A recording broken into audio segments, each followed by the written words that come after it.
يا أيها الناس اعبدوا ربكم الذي خلقكم والذين من قبلكم لعلكم تتقون. الحمد للہ رب العالمین وصلی اللہ وسلم علی اشرف الانبیاء والمرسلین محمد ابن عبداللہ خیرۃ اللہ من خلقہ وامینہ علی وحیہ وعلی ازواجہ وذریتہ واصحابہ واتباعہ ومن اہتدی بہداہ واتبع سنتہ الی یوم الدین واشہد ان لا الہ الا اللہ وحدہ لا شریک لہ واشہد ان محمدا عبدہ ورسولہ وبعد ثم شققنا الارض شقا فانبتنا فیہا حبہ، تو پھر ہم نے اس زمین میں اناج اور غلہ اگایا۔ حب جو ہے یہ ان غلہ جات کے لیے استعمال ہوتا ہے جو دانوں کی شکل میں نکلتا ہے اور وہ انسان کی خوراک بنتی ہے۔ مکئی ہے، جوار ہے، باجرہ ہے، گندم ہے، جو ہے، چاول ہے، اور اسی طرح اور بھی کئی قسم کے اناج ہیں جو لوگ خوراک کے طور پر استعمال کرتے ہیں۔ حب اس کو کہتے ہیں۔ وعنبا، اور انگور، عنب انگور کو کہتے ہیں۔ انگور کا پھل جو ہے وہی کارآمد ہے، اور انگور کا درخت بیکار ہوتا ہے۔ انگور کی بیل اور درخت بیکار ہوتا ہے، ایندھن ہی کے کام آتا ہے، باقی اس میں کچھ نہیں ہوتا۔ تو یہاں عنب پھل کا ذکر کیا۔ وقضبا، اور قضب، قضب کا معنی اصل میں کاٹنا ہوتا ہے۔ قضبا اس کا معنی ہوتا ہے کاٹنا۔ تو اس سے مراد دو چیزیں ہیں۔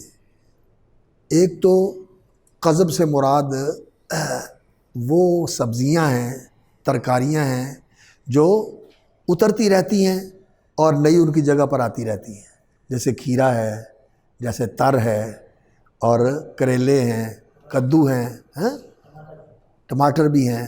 یہ اترتے رہتے ہیں اور نئے نکلتے رہتے ہیں، یہ نئے نکلتے رہتے ہیں۔ تو اس کو کہتے ہیں قضب، یعنی ایسی سبزیاں جو اتار لی جاتی ہیں اور ان کی جگہ پر نئی آ جاتی ہیں، اتار لی جاتی ہیں نئی آ جاتی ہیں، اتار لی جاتی ہیں نئی آ جاتی ہیں، یہ قضب ہے، ایسی سبزیاں۔ اور ترکاریاں اس کا معنی کرتے ہیں، ترکاریاں اس کا معنی کرتے ہیں۔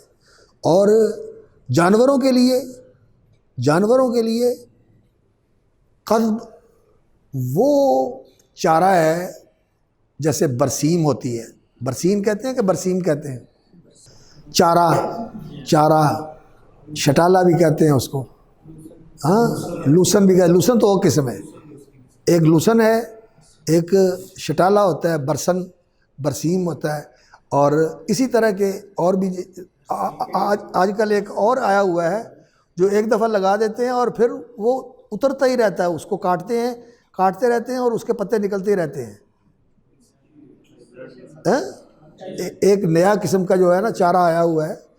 تو اس طرح کا جو چارہ ہو اس کو قضب کہتے ہیں، اس کو قضب کہتے ہیں۔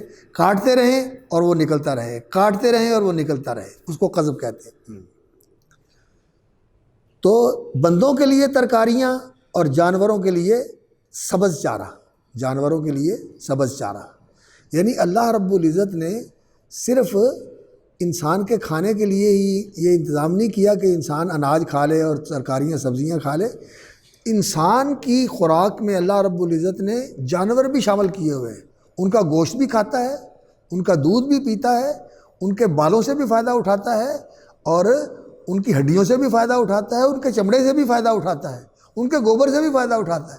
ان کی ہر چیز انسان کے لیے فائدہ مند ہے۔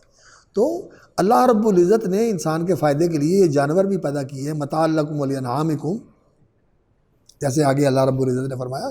تو جو انسان کی خوراک ہیں جانور، انسان ان کا دودھ پیتا ہے، انسان ان سے گھی لیتا ہے، مکھن لیتا ہے، ملائی لیتا ہے، اور انسان ان سے بال اور اون لیتا ہے، ان سے کھال لیتا ہے، ان کی ہڈیوں کے انسان برتن بناتا ہے۔ یہ ساری چیزیں جو کچھ انسان استعمال کرتا ہے، یہ سب اللہ رب العزت نے انسان کے لیے بنائے ہوئے ہیں۔ وزیتونا ونخلا، اور زیتون جو زیتون کا پھل ہے وہ بھی کھایا جاتا ہے، اچار بنا لیتے ہیں، اس کا کچا کھا لیتے ہیں، اچار بنا کے کھا لیتے ہیں، اس کا تیل یہ بھی انسان کے کام آتا ہے، اور وہ اس وقت جلانے کے لیے بھی کام میں آتا تھا، اس سے دیے بھی جلاتے تھے زیتون کے تیل سے، اور اس کی روشنی زیادہ ہوتی ہے۔ اب تو بٹی کا تیل استعمال ہوتا ہے لالٹینوں کے اندر اور لیمپوں کے اندر۔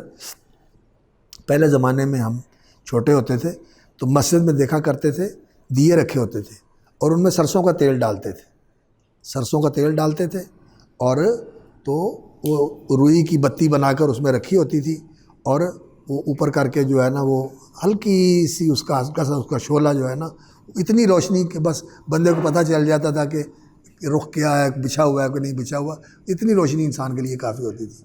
تو اب تو ماشاءاللہ اتنی روشنی ہوتی ہے کہ دن چڑھا ہوا ہوتا ہے رات کے اندر۔ تو زیتون کی جو تیل کی روشنی ہے وہ زیادہ روشن ہوتی تھی، اس لیے کہ وہ شفاف ہوتا ہے، جتنا شفاف ہو اتنی زیادہ اس کی روشنی بھی تیز ہوتی ہے۔ قرآن مجید میں بھی اللہ رب العزت نے جہاں اللہ نے نور کی مثال بیان فرمائی ہے، زیتونۃ لا شرقیۃ ولا غربیۃ یکاد زیتها یضیء ولو لم تمسسہ نار، اس کی شفافیت کی وجہ سے فرمایا یکاد زیتها یضیء ولو لم تمسسہ نار، تو اس سے روشنی بھی حاصل کی جاتی ہے، اور اس سے انسان اپنے بدن کے اوپر مالش بھی کر لیتا ہے، اور بدن کی خشکی ختم ہو جاتی ہے۔ تو زیتون کے اندر اس کا پھل، اس کا تیل اور اس کے سارے استعمال اللہ رب العزت نے ذکر فرما دیے۔ وزیتونا ونخلا، اور نخل جو ہے یہ کھجور جو ہوتی ہے اس کو نخل کہا جاتا ہے، درخت کو نخل کہا جاتا ہے۔ نخل یہ کھجور کے درخت کو کہا جاتا ہے، اس کے پھل کا ذکر نہیں کیا، اس کا درخت کا ذکر کیا، اس لیے کہ کھجور ایسا درخت ہے کہ اس کی ہر چیز ہی انسان کے کارآمد ہے، انسان کے لیے کارآمد ہے۔ اس کے اندر جڑوں کے اندر گودا ہوتا ہے، وہ بھی لوگ کھاتے ہیں، وہ میٹھا ہوتا ہے، جڑوں کے اندر گودا ہوتا ہے، وہ بھی لوگ کھاتے ہیں، اور اس کا جو پھل ہے وہ بھی کھایا جاتا ہے۔ جب ذرا اس میں مٹھاس آ جاتی ہے تو لوگ بالکل تازہ بتازہ بھی کھاتے ہیں، پھر جب تھوڑا نرم ہو جاتا ہے، ڈوکے ذرا سخت ہوتے ہیں، پھر رطب ہوتا ہے، پھر تمر بن جاتی ہے، اور پھر چھوارا بنا لیتے ہیں اس کا۔ تو کئی قسموں کی کھجور جو ہے نا اس کا پھل بھی کارآمد ہوتا ہے، اور خوراک ہے انسان کے لیے، اور اس کی لکڑی بھی کارآمد ہے۔ اس کی لکڑی لوگ اس کو شتیر بنا لیتے ہیں، اس کے اوپر ڈال کے چھپر لوگ چھت بنا لیتے ہیں، کمروں کی چھت بنا لیتے ہیں، اور نبی صلی اللہ علیہ وسلم نے اس کی سیڑھی بنائی ہوئی تھی، آپ نے اپنے بالا خانے کے لیے کھجور کا تنا رکھا ہوا تھا، اس کے اوپر چڑھ کے اوپر چلے جاتے تھے، سیڑھی نہیں تھی آپ کے کمرے میں جانے کے لیے، صلی اللہ علیہ وسلم۔ اللہ اکبر، اللہ اکبر۔ تو نخل کا ذکر فرمایا چونکہ اس میں زیادہ افادیت ہے۔ نخل، انگور کا پھل ذکر کیا، درخت کا ذکر نہیں کیا، اور اس کا درخت ذکر کیا، پھل ذکر نہیں کیا، یہ بتانے کے لیے کہ اس میں نافعیت بہت زیادہ ہے۔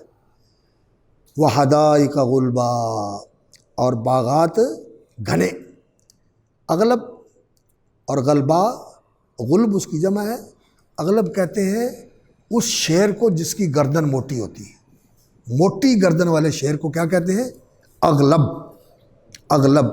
اسد اغلب۔ تو حدیقت غلبا، موٹے موٹے تنوں اور موٹے موٹے ٹہنوں والے باغات، جس میں موٹے تنے ہیں اور موٹے ٹہنے ہیں، ان موٹے ٹہنوں اور موٹے تنوں والے باغات، اس کو کہتے ہیں حدائق غلبا۔ اور یہ اللہ رب العزت نے آم کے باغات ہیں، اور اسی طرح جامن ہے، اسی طرح یہ مالٹے ہیں، کینو ہے، اور موسمبی ہے، یہ جو اللہ رب العزت نے پھل پیدا کیے ہوتے ہیں، ان کے درخت مضبوط ہوتے ہیں، اور ان کے ٹہنے بھی مضبوط ہوتے ہیں، اور ان کے باغ ہیں گھنے۔ اللہ اکبر، اللہ اکبر۔ وحدائق غلبا، ادھر چلے جائیں جنوبی پنجاب میں تو آم کے باغ شروع ہو جاتے ہیں، اور ادھر سرگودے وغیرہ میں چلے جائیں اور ادھر بکر وغیرہ کے علاقے میں تو کنو کے باغ شروع ہو جاتے ہیں، مالٹے کے باغ شروع ہو جاتے ہیں، حدائق غلبہ وفاکہۃ وابا، اور پھل، فاکہۃ قسم قسم کے پھل، کہیں چیری ہے اور کہیں سٹرابری ہے، کہیں جامن ہے، کہیں فالسہ ہے، کتنی کتنی چیزیں اللہ رب العزت نے انسان کے لیے بنائی ہوئی ہیں، جو انسان تفقہ کا معنی کیا ہوتا ہے؟ لطف اور لذت لینے کے لیے کوئی چیز استعمال کرنا، لطف و لذت کے لیے کوئی چیز استعمال کرنا۔ پھل جو ہوتا ہے یہ پیٹ بھرنے کے لیے نہیں ہوتا، یہ ذائقے کے لیے، مزے کے لیے ہوتا ہے کہ اللہ اکبر، اور ڈھیر لگے ہوتے ہیں۔ دیکھو بازار کے اندر ڈھیر لگے ہوئے ہیں، جو چیز آتی ہے اتنی زیادہ ہو جاتی ہے کہ ریڑیاں بھر جاتی ہیں، زمین پہ ڈھیر لگ جاتے ہیں۔ اور یہ تو انسانوں کے لیے ہیں، وہ ابا، اور یہ اب جو ہے یہ جانوروں کے لیے ہے۔ پیچھے قذب تھا اور یہ اب ہے، اور اب جو ہے یہ کیا ہوتا ہے؟ یہ تازہ بتازہ گھاس جو زمین سے پیدا ہوتا ہے اور جانوروں کو چرنے کے لیے چھوڑا جاتا ہے، اور وہ زمین سے تازہ بتازہ اسے کھاتے ہیں۔ ہم جیسے سلاد کھاتے ہیں نا، ہمیں اچھی لگتی ہے، کھیرا، تر اور اس طرح کی دوسری جو ہے نا چیزیں، جرجیر ہوتی ہے، اس طرح سلاد کے پتے ہوتے ہیں، اسی طرح اور چیزیں، ٹماٹر وغیرہ، ہم پیاز، مولی، چقندر، گاجر، یہ چیزیں ہم کھاتے ہیں، تو ہمیں ان چیزوں کے کھانے سے لطف ملتا ہے۔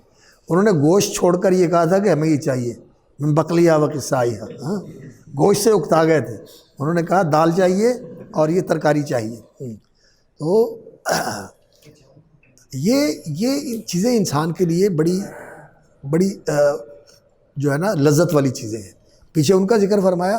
اور یہاں جانوروں کے لیے یہ جو گھاس ہوتا ہے یہ ابا، یہ اب گھاس ہے جو زمین سے نکلتا ہے، اور یہ میٹھا میٹھا اور کچر کچر کرتا ہوا، وہ ایسے ان کو چرتے ہیں اور خوش ہوتے ہیں۔ ویسے جو چارہ ان کو ڈالا جاتا ہے اس میں بھوسا بھی ہوتا ہے، اس میں سبزہ بھی ہوتا ہے، اور اس میں اور بھی چیزیں شامل کر دیتے ہیں ان کی خوراک جو ہے نا پوری کرنے کے لیے۔ اس کا اپنا مزہ ہے، لیکن اس کا جو ہے ان کے لیے اپنا مزہ ہوتا ہے۔ یہ ان کے لیے سلاد کی حیثیت رکھتا ہے اور پھل کی حیثیت رکھتا ہے، اس لیے فاقیہ کے ساتھ اس کا ذکر فرمایا، ابا۔ اور یہاں ایک بات حضرت عمر رضی اللہ تعالیٰ عنہ سے بھی منقول ہے، اور حضرت سیدنا ابو بکر رضی اللہ تعالیٰ عنہ سے بھی منقول ہے کہ ان سے اس کا معنی پوچھا گیا۔ حالانکہ الاب جو ہے یہ مرعى الدواب، مرعى من الف الدواب، جانوروں کی خوراک بننے والا وہ جو چرا جاتا ہے۔ چرنا کیا ہوتا ہے؟ براہ راست زمین سے کھانا، منہ کے ساتھ زمین سے کھانا۔ یہ رائی کا معنی یہ ہوتا ہے نا، چرنا، رائی کا معنی چرنا ہوتا ہے۔ مرعى من الف الدواب، جانوروں کی خوراک بننے والا چارہ جس کو وہ چرتے ہیں، سرسبز اور شاداب، تو اس کو برا کہا جاتا ہے۔ تو حضرت عمر سے پوچھا گیا اور حضرت ابو بکر سے پوچھا گیا، تو انہوں نے کہا کہ میں اللہ کی کتاب میں اپنی طرف سے کوئی بات نہیں کہتا، اگر کہوں تو ایو ارض تقلونی و ایو سماء تظلونی، کون سا آسمان مجھ پہ سایہ فگن ہوگا اور کون سی زمین جو ہے وہ میرا بوجھ اٹھائے گی۔ اذا قلت فی کتاب اللہ ما لا علم لی بہ فی رائے، اپنی رائے سے میں اس کے بارے میں کہوں، تو کیا انہیں مرا کے معنی کا نہیں پتہ تھا؟ حالانکہ یہ عام چیز ہے، اور وہ تو قریشی تھے، قرآن ان کی زبان میں نازل ہوا تھا۔ اسی طرح حضرت عمر رضی اللہ تعالیٰ عنہ کے بارے میں بھی آتا ہے کہ ان سے پوچھا گیا تو انہوں نے بھی اس سوال کو پسند نہیں کیا۔ انہوں نے کہا کہ آپ قرآن مجید کے اندر کیوں اس طرح کے سوال کرتے ہیں؟ تو کیا وہ اس کے معنی سے بے خبر تھے؟ نہیں، یہ بات نہیں ہے۔ بات اصل میں یہ ہے کہ پوچھنے والے کا جو مقصد تھا وہ تھا کہ یہ ایک جنس ہے، اور اس جنس کا کون سا فرد مراد ہے اس فرد کی تعیین کریں۔ سمجھ میں آئی بات؟ یہ جنس ہے، اس جنس کا کون سی نوع اور اس نوع کا کون سا فرد مراد ہے اس کی تعیین کریں۔ تو یہ کیا ہے؟ یہ تنطع فی العلم ہے، یہ موشگافی ہے۔ ایسے ہی وہ ماہیہ، ما لونہا، ماہیہ، یہ جو یہودیوں والا طرز تھا نا، یہ اس طرح کی چیز تھی، اس پر حضرت ابوبکر صدیق رضی اللہ تعالیٰ نے کہا کہ میں اپنی طرف سے، اللہ رب العزت نے اس کو عام رکھا ہوا ہے، اس کو عام رہنے دیں، اللہ نے اس کو عام رکھا ہوا ہے، اس کو عام رہنے دیں، سب اس میں آتا ہے، جو جہاں میسر ہے وہ ان کے لیے مرعا ہے۔ اب مرعا جو ہے، جو عرب کے جانور ہیں ان کے لیے مرعا اور ہے، وہ یہ کیا ہوتی ہے، یہ جو نہیں یہ جو پیٹ نرم کرتی ہے، سنا مکی اور ازخر، یہ گھاس ہے ان کی۔ اور ہمارے یہاں یہ جو ماشاءاللہ ایک تنکوں والی ہوتی ہے اور ایک سیدھی پتوں والی ہوتی ہے، یہ گھاس ہے، دونوں گھاسیں کھاتے ہیں، اور یہ تو میٹھی ہوتی ہے، یہ جو تنکوں والی ہے نا، وہ منہ میں ڈالے تو میٹھی ہوتی ہے، وہ اس میں مٹھاس بھی ہوتی ہے، اور دوسری کا تو کبھی ہم نے ذائقہ نہیں چکھا، لیکن وہ تو کبھی کبھی دانت صاف کرنے کے لیے زمین سے نکال کے نا منہ میں ڈالتے ہیں تو پتہ چلتا ہے کہ یہ میٹھی ہے، جس میں تنکا ہوتا ہے، تنکوں والی گھاس ہوتی ہے نا ایک، تھی کہڑا شہر رہتے ہو، تمہیں کہتا پتہ ہے گھاس دا، ہاں یہ تو ان کو پتہ ہے جو گھاس کھودتے ہیں، گھاس جا کے رمبے سے نکال کے جانوروں کے لیے اتنی بڑی بڑی جو ہے نا گٹھلیاں باندھ کے لے کے آتے ہیں اور پھر جانوروں کو ڈالتے ہیں، اور جانور خوش ہو کے کھاتے ہیں، اور پھر جب وہ یہ گھاس کھا رہے ہوتے ہیں میٹھی، تو پھر ان کے اندر ترنگ آ جاتی ہے، پھر وہ خوب ناچتے ہیں، اچھلتے ہیں۔ تو انہوں نے اس کی کسی نوع اور کسی فرد کی تعیین کے بارے میں یہ بات کہی، اور یہ ہوتا ہے منہج ان لوگوں کا جو لوگ روایت کو اہمیت دیتے ہیں اور روایت کو سمجھنے کی اور اس کا صحیح محمل تلاش کرنے کی کوشش کرتے ہیں، روایت کا صحیح محمل تلاش کرنے کی کوشش کرتے ہیں، کیونکہ ان کے ہاں روایت کی قدر ہے، وہ روایت کو دین کا اثاثہ سمجھتے ہیں۔ لیکن جن حضرات کا مزاج ذرا عقلیت پسند ہو جاتا ہے، وہ تعقل کی طرف زیادہ جاتے ہیں، تو وہ روایت سے اتنا اعتناء اور اتنا اس پر توجہ نہیں دیتے، اس کا اتنا اہتمام نہیں کرتے، اس پر اتنی توجہ نہیں دیتے، وہ غور و فکر کر کے جو ان کے ذہن میں آئے اس کو زیادہ بڑا علم سمجھتے، تو وہ ایسی روایت کا پھر بس ان کو سرسری سا لیتے ہیں اور سطحی طور پر لے کر کہتے ہیں یہ کیسے ہو سکتا ہے ابو بکر کو مرا کے معنی کا پتہ نہ ہو۔ انہوں نے کہا کہ اس کا معنی یہ روایت ہی صحیح نہیں، کہ ابو بکر کو اس کے معنی کا پتہ نہیں، حالانکہ ساری تفسیر کی کتابوں میں یہ نقل کرتے ہیں، مولانا فراہی رحمۃ اللہ علیہ نے تو اس پر جو ہے نا ویسے ہی بالکل نفی کی چھری پھیر دی اور کہتے ہیں کہ یہ روایت ہی سرے سے غلط ہے۔ تو وہ روایت کو صحیح محمل پر محمول کر کے اس کی توجیہ کرنے کی کوشش کرے، یہ تب ہوتا ہے جب آدمی کے دل میں اس کی عظمت اور اس کی قدر ہو اور اس کی اہمیت ہو، آدمی اس کو سمجھنے کی کوشش کرتا ہے۔ تو جب انسان کا مزاج ایسا ہو، کوئی چیز بھی جو اس کے ذہن میں آیا ہوا ہے اس کے خلاف اگر آ گئی تو وہ اس کو فوراً جو ہے وہ رد کر دیتا ہے اور کہتا ہے کہ بس جو میں نے سمجھا ہے وہ حرف آخر ہے، اور جو کوئی دوسرا کہہ رہا ہے اس کی کوئی حیثیت نہیں۔ یہ بات یہ صحیح بات نہیں ہوتی، خاص طور پر جو صحابہ اور تابعین نے کہا ہے اس کو اہمیت دینی چاہیے، اس لیے کہ وہ قرآن کے اولین مخاطب ہیں، اور انہوں نے جس طرح قرآن کو سمجھا ہے تو وہ ہمارے لیے نمونہ ہے، ہمیں ان کی پیروی کرنی چاہیے۔ اتبع ولا تبتدع، پیروی کرو، نئی راہیں نہ نکالو۔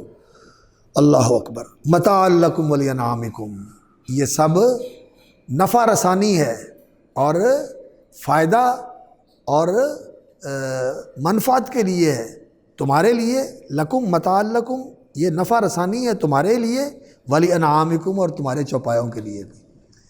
اگر ان چوپایوں کے لیے یہ چارہ اللہ رب العزت نہ پیدا کرتا تو ان جانوروں کو کون سیراب کر سکتا تھا، اور کون ان کو سیر کر سکتا تھا، کون ان کو کھانا کھلا سکتا تھا؟ اللہ رب العزت یا جن کے اتنے بڑے بڑے پیٹ اور اتنے بڑے بڑے بوجھ اس چارے کے ساتھ بھر جاتے ہیں، اور پھر دیتے ہم ان کو کیا ہے، اور وہ ہمیں کیا دیتے ہیں؟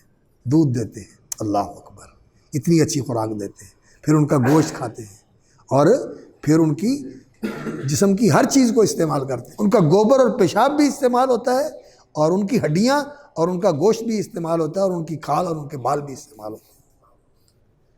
اللہ اکبر. فَإِذَا جَاءَتِ السَّاخَّةُ، یہ جو ہے اللہ رب العزت نے انعامات ذکر فرمائے کس چیز کو بیدار کرنے کے لیے؟ انسان کے اندر اس کے جذبہ شکر کو بیدار کرنے کے لیے. انسان کا جذبہ شکر بیدار ہو جائے اور انسان کے اندر ممنونیت اور احسان مندی کا جذبہ بیدار ہو تو پھر انسان جو ہے وہ اللہ کا شکر گزار اور وفادار بندہ بنے. اللہ کا شکر گزار اور وفادار بندہ بنے.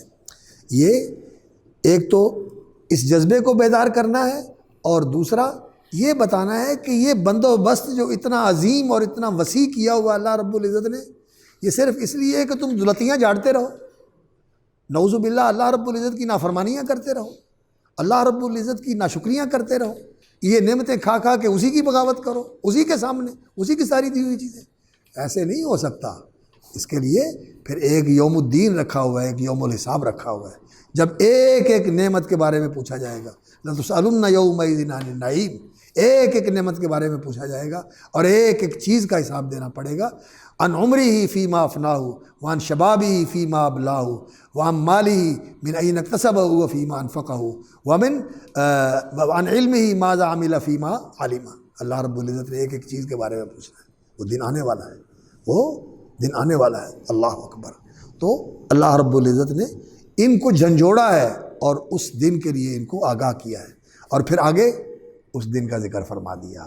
وہ دن جو آنے والا ہے پھر اس کا ذکر فرما دیا. اور وہ کیا؟ فَإِذَا جَاءَتِ الصَّاخَّةُ. دیکھتے ہیں ربط کیسا قرآن کی آیات میں ربط ہوتا ہے، کس طرح ان میں آپس میں تناسب اور ایک دوسرے کے ساتھ جڑی ہوئی ہوتی ہیں، ایسے جیسے موتی جڑے ہوئے ہوتے ہیں. فَإِذَا جَاءَتِ الصَّاخَّةُ، جب آئے گی وہ بہرا کر دینے والی چیخ، چنگاڑ اور کڑک.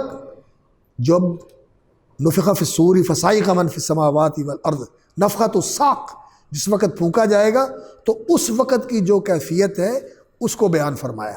اس وقت کی جو کیفیت ہے اس کو بیان فرمایا. تو الصاخہ الطامہ، پچھلی صورت میں جو اس کی جڑواں صورت ہے الطامہ تھا، اور تمہ کا معنی کیا ہوتا ہے؟ ایسی مصیبت جو ساری مصیبتوں سے بڑھ کر ہو اور سارے اس کی زد میں آ جائیں، سارے اس کی زد میں آ جائیں. اور وہ ایسی مصیبت ہو کہ ساری مصیبتوں کو ڈھانپ لے، ساری مصیبتوں کو ڈھانپ لے اور پھر اس کے بعد کوئی مصیبت نہ رہے.